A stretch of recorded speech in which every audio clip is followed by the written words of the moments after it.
네, 안녕하세요. 반갑습니다. 진행을 맡은 진행자 김보영입니다. 오늘은 자금 컨설팅에 대한 두 번째 시간을 가져보려고 하는데요. 지난 시간에는 정책자금에 대한 이야기를 했다면 이번에는 은행을 통한 융자에 대한 이야기를 좀 나눠보려고 합니다. 오늘도 컨설턴트를 모셨습니다. 간단하게 자기소개 부탁드리겠습니다. 안녕하세요. 저는 중소기업경영연구소에서 창업, 비즈니스 모델, 재무 컨설팅을 담당하고 있는 강창남입니다. 네, 반갑습니다. 지난 시간에는 정책자금에 대한 이야기를 나눴었는데요. 저도 그때 이야기를 듣고 참 많은 것들을 알게 되었는데요. 오늘은 또 이 은행에 대한 융자 이야기를 나눠보려고 하는데요. 이 부분에 대해서 조금 설명 먼저 부탁드리도록 하겠습니다. 사실 정책자금을 받을 수 있으면 은행보다는 상대적으로 금리가 좀 낮은 편이고, 네네. 정부에서 이제 여러 가지 기간도 길게 해주고 네네. 하는 부분이 있어서 좋겠지만, 결국은 이렇게 좋은 거에는 사람들이 많이 몰리겠죠. 그렇죠. 그래서 받기가 쉽지 않은 네네네. 게 현실이에요. 그러다 보니까 이 자금은 필요한데 정책자금 신청도 안 되거나 신청해도 이게 잘 안 되시는 분들은 어쩔 수 없이 은행을 통해서 융자를 받으셔야 되잖아요. 네. 근데 여기서도 이제 오해하신 부분이 대표님들이 대출을 많이 받아봐서 본인이 이런 융자나 이런 거에 대해서 잘한다고 생각하시는데 네네. 제가 만나본 대표님들 실제로 그렇지가 않습니다. 그래서 그 부분에 대해서 오늘 좀 이야기를 해볼까 합니다. 그렇다면 어떤 오해들을 가지고 계신가요? 가장 우리가 은행을 통해서 대출을 받을 때 중요한 요소가 두 개만 꼽으라면 신용하고 담보거든요. 네. 일단 담보가 있으면 금리가 상대적으로 낮아요. 신용보다는. 왜냐하면 이게 우리가 신용이라는 거는 그냥 없는 거잖아요. 네네. 예, 이걸 담보로 대출해주면 이 사람이 안 갚았을 때 뭔가 은행에서 회수할 방법이 없죠. 그렇죠. 예, 근데 담보라는 건 담보가 있기 때문에 만약에 못 갚게 되면 은행에서 이 담보를 매각을 하든 해서 일부라도 회수할 수가 있기 때문에 담보가 금리가 낮다고 이해하시면 되겠습니다. 그렇겠네요. 신용이라고 하면 일단 그냥 그 개인만 봐야 한다면 담보가 있으니까 내가 회수할 무언가를 조금 가지고 있다라는 게 보장이 된 상태이기 때문에 금리가 더 낮다라는 말씀이신 거잖아요. 네. 그래서 여기서 추가로 말씀드리면 우리 회사는 뭐 부동산이 없는데 담보대출이 되겠어? 이런 말씀 많이 하세요. 네네. 꼭 부동산만 있는 게 아니고요. 네, 그럼. 어떤 특허라든가 아니면 그 매출 채권이라든가 여러 가지 다양한 게 있어요. 본인이 담보대출에 해당하는 어떤 담보를 갖고 있는 줄 모르고 신용대출로 진행해서 금리가 높게 간다거나 여러 가지 다른 불이익을 당하신 분들도 계시죠. 그럼 이 부분이 굉장히 포인트일 것 같아요. 예를 들면은 그동안은 담보대출이라고 하면은 일반적으로 그냥 부동산 요렇게 생각을 했다면 그게 아니라 뭐 특허나 뭐 채권이나 이런 것만 있어도 담보로 잡을 수 있다라는 거잖아요. 그럼 이런 것에 대해서 좀 자세하게 이야기를 해주실 수가 있을까요?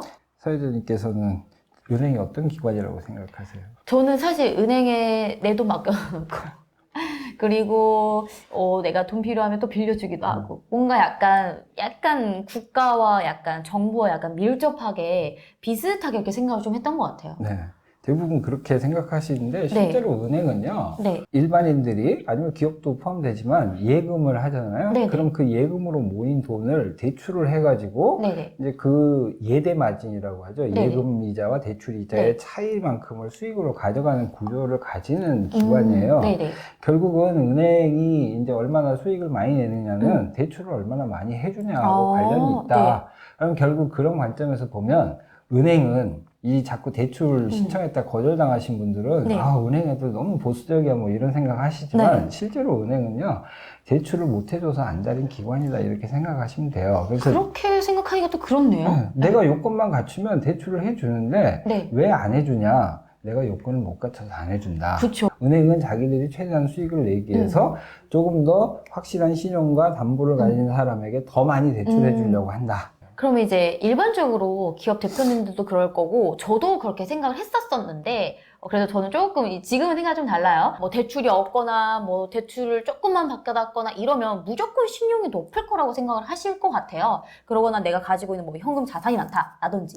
근데 이게 조금 신용도와는 좀 다르죠? 신용에 대해서 오해하시는 게 신용은 내가 평가하는 게 아니고 다른 사람이 나를 평가하죠. 은행이나 기관이.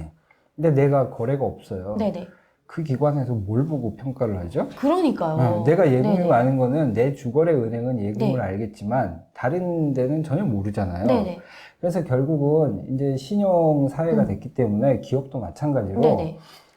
대출을 적게 받았다. 나는 내 돈으로만 운영한다 해서 등급이 좋은 게 아니고 네네. 실제로는 대출을 많이 받고 네. 자주 받고 그 받은 거를 제때 연체 안 하고 잘 갚아나가면 이게 신용도가 올라가는 방법이에요. 저 개인적으로 저도 이제 신용카드를 쓰면서 알게 됐는데요. 저는 신용카드를 쓸 때 그리고 이제 갚아야 되는 날이 있잖아요. 그것보다 일찍 갚아요, 항상.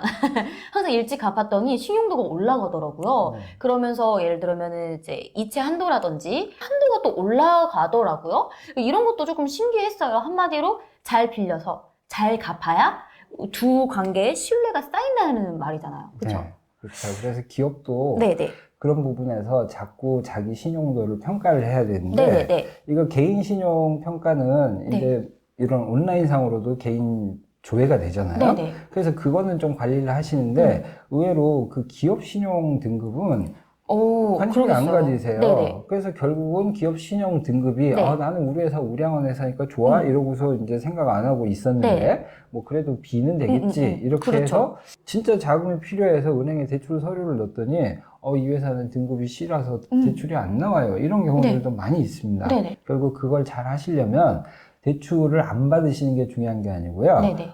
정기적으로 대출을 일단 한번 은행 창구에 가서 상담하면서 대출 서류를 접수하는 것까지는 해보셔도 괜찮아요. 그러면 은행에서 그 대출을 실행하기 위해서 기업을 평가를 하죠. 네네. 그게 등급이 나오잖아요. 자기 네네. 등급을 아는 네네. 거죠. 아. 그러면 그 서류 가지고 대출을 직접 안 받더라도 필요할 때는 이 정도 자금은 빌릴 수 있겠네? 라는 걸 알고서 실행을 하시는 거죠. 그러면은 이제 기업 신용을 등급을 잘 관리할 수 있는 방법이 있나요? 두 가지로 볼 수 있어요. 아까 말씀드린 것처럼 빌린 돈 꼬박꼬박 제때 잘 갚는 거 이거하고 그래서 결국은 연체 이런 거 없어야 된다. 절대 안 이게 된다고 중요해요. 그때. 특히 연체 중에서 제일 안 좋은 거는 국세, 지방세. 맞아요. 그 다음에 이제 직원들한테 받은 거 이런 원천세. 그 다음에 이제 부가세. 이거는 특히 연체하시면 안 되고요. 그 다음에 은행 대출금 관련해서도 이것도 연체하시면은 이게 상당히 불이익을 받아요. 그래서 기본적으로 연체는 하지 말아야 된다. 그 다음에 연체 말고요. 기업 대표님들 만나보면 깜짝 놀랄 때가 있어요. 왜요? 회사는 우량한 회사인데 이 대표님이 은행에 가서 뭐 이렇게 서류 발급해가지고 대출 받으려면 이게 시간도 오래 걸리고 건건히 받아야 되니까 귀찮고 하니까 영업사원이 와가지고요. 우리 론카드 이거 마이너스 통장 갖고 계시면 쉽게 아무 데나 빼고 쓰시고 쓴 것만큼만 이자내시면 됩니다. 이렇게 이제 영업을 해요. 그래서 이분이 1금융권이 아니고 2금융권이나 3금융권에서 이걸 받으신 거예요. 근데 이렇게 되면 특히 기업의 법인카드는 뭐 그렇게까지는 안 되겠지만 법인 자금 중에 일부도 그렇게 쓰시기도 하거든요. 대표님들이. 그러면 이게 신용도가 확 떨어져요. 제1금융권이 아니라 2나 3을 사용했기 때문에. 그것도 한 군데가 아니라 두세 군데 쓰시면은 확 떨어집니다. 그래서 이거는 최대한 빨리 정리를 하셔야 돼요. 근데 이런 부분을 개선을 하는 게 사실은 처음에 돼 있어야 돼요. 근데 모르시니까 안 하다가 갑자기 대출을 하려고 했더니 안 돼. 그래서 어떡하죠? 근데 사실 이런 걸로 개선할 수 있는 부분이 상당히 많이 있었음에도 불구하고 안 한 거죠. 그러면은 이제 우리 대표님들은 보통 이제 자금을 조금 잘 정책 자금이라든지 조금 대출이라든지 잘 받으려면 뭐 연체되는 거 없으셔야 되고 뭐 제2나 제3 금융권에서 빌린 돈이 있다면 빨리 정리를 하시는 게 최대한으로서 조금 정책 자금이라든지 자금 운영을 하는데 도움이 많이 되겠네요. 그렇군요.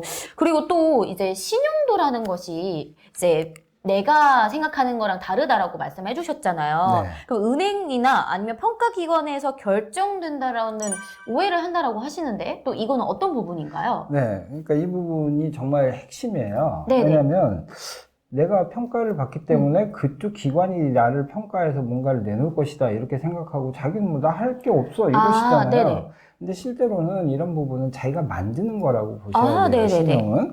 그래서 아까 말씀드린 것처럼 연체도 안 하고 가능하면 1금융권의 이외의 대출이라든가 이런 것들을 다 정리를 하시면 일단 기업 신용도나 다 개인 신용도가 올라가실 거고요. 그 다음에 이제 아까 말씀드린 것처럼 대출 상담도 한번 꼭 필요한 받아보고. 자금이 아니라도 받아서 내가 어느 정도 자금을 필요할 때 네. 사용할 수 있는지 이런 것들에 대한 부분도 확인하셔야 되고요. 네네. 그다음에 추가로 아까 담보 이야기 드렸었잖아요. 네네. 근데 그 담보가 사실은 우리 의사나 변호사들은 개인으로 대출이 많이 나오는 이유가 네. 그분들이 담보를 제공해서가 아니거든요. 네네. 의사나 변호사.